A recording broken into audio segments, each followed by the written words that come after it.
जैसा कि last episode में हमने देखा कि ज़ेन किंग ने प्रिंस को फंसा दिया था और ये इल्जाम लगा दिया था कि प्रिंस ने अपने डैड यानी हमारे एम्परर को मार दिया है। तो वहाँ पर अब बहुत सारे सैनिक आने लगे थे।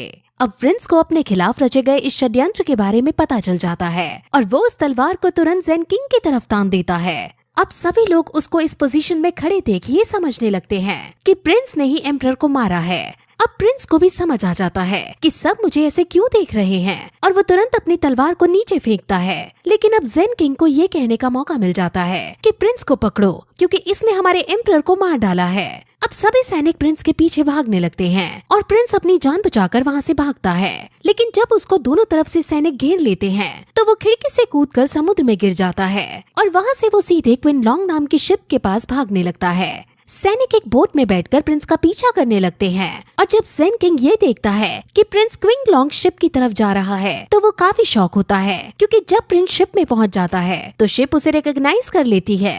क्विन लॉन्ग के पास खुद की स्पिरिचुअल पावर है जिस वजह से उसके अंदर सैनिक नहीं रखे गए थे, इसलिए प्रिंस ने क्विन लॉन्ग शिप के अंदर जाने का डिसाइड किया है। अब शिप के अंदर पहुंचकर प्रिंस सीधे इसके सेलर एरिया में जाता है लेकिन उसे वहाँ कोई व्हील नहीं दिखता। उसे समझ नहीं आता कि आखिर वो इस शिप को कैसे चलाए।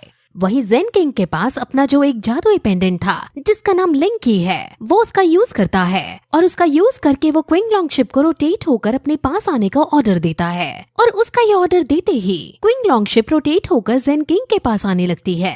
अब सभी सैनिक क्विन लॉन्ग के ऊपर रस्सियां घेरकर प्रिंस के पास आने लगते हैं और प्रिंस को अब कुछ समझ नहीं आ रहा होता कि उसे अपनी जान बचाने के लिए अब क्या करना चाहिए। लेकिन तभी उसे याद आता है कि एक बार ज़ेन किंग ने उसे कहा था कि जेड सील पेंडेंट एक बार में 4 शिप को कंट्रोल करने की ताकत रखता है। लेकिन उसे समझ नहीं आता कि वो इस जेड सील पेंडेंट की मदद से शिप को कंट्रोल कैसे करे। वो सेलर केबिन में जाकर सोचने लगता है लेकिन तभी उसे एक सॉकेट मिलता है और वो अपने उस जेड सील पेंडेंट को देखता है जो उसने अपने पापा के ट्रेजर रूम से चुराया था।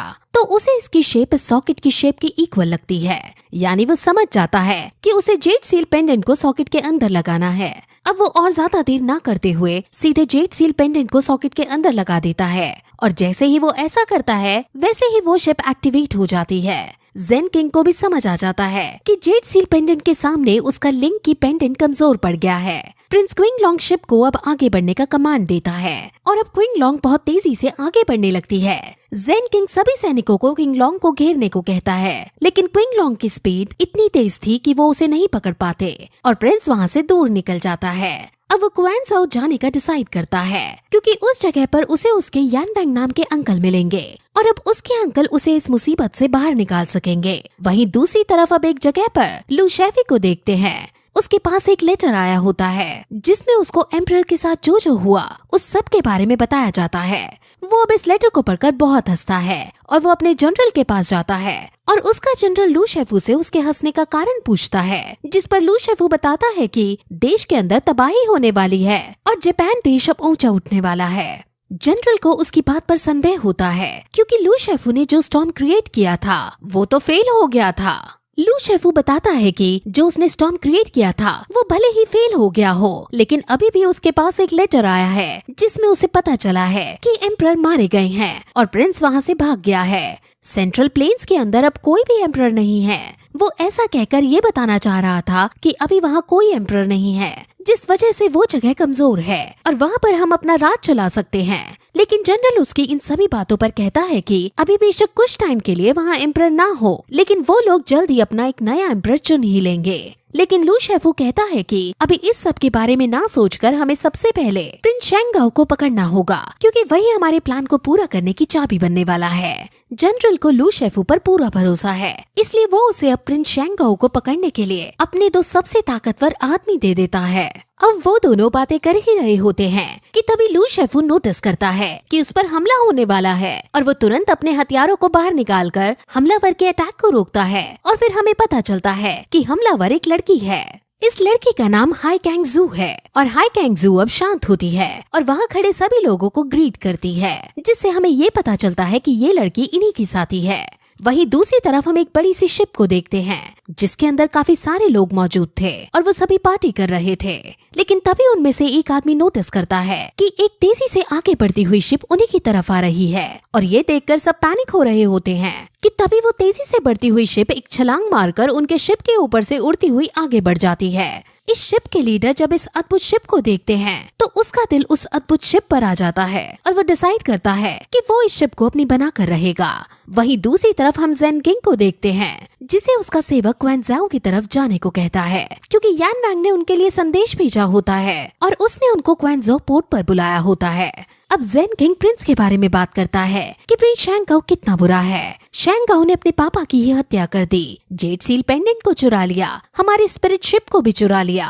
वो कहता है कि अब उसे ही इस सब की जिम्मेदारी लेनी होगी और प्रिंस से ये सब चीजें वापस लानी होंगी और प्रिंस को दंड देना होगा।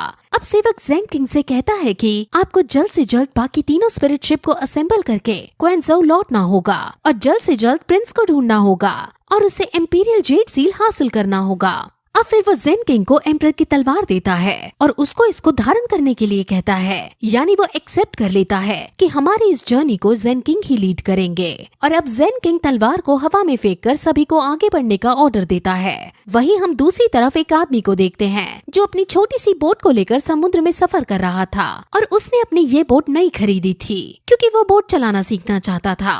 वो बहुत खुश था और नाचते झूमते हुए आगे बढ़ रहा था, लेकिन तभी क्विंगलॉन्ग शिप उसके आगे आ जाती है और उसकी शिप को कुचल देती है।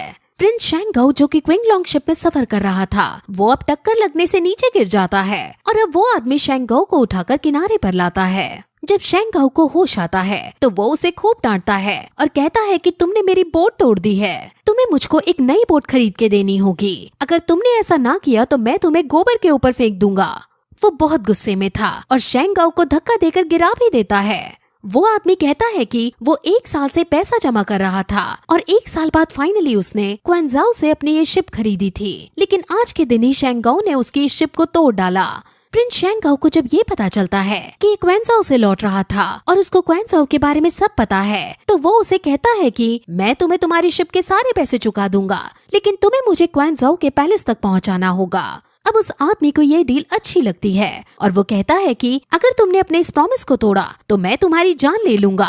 अब वो दोनों फिर एक साथ चलने का डिसाइड करते हैं और चलते चलते वो क्वेन ज़ाओ में पहुंच जाते हैं। उस आदमी ने शैंग-काओ को रस्सी से बांध रखा था क्योंकि उसे डर था कि कहीं शैंग-काओ मौका मिलने पर भाग न जाए। वो दोनों अब आगे बढ़ ही रहे थे, लेकिन तभी वहाँ हम कुछ काले कपड़े पहने लोगों को देखते हैं जो शैंग-काओ पर नजर रख रहे थे और वो पहचान जाते हैं कि ये प्रिंस शैंग-काओ है और फिर इसके बाद यही ये एपिसोड खत्म हो जाता है।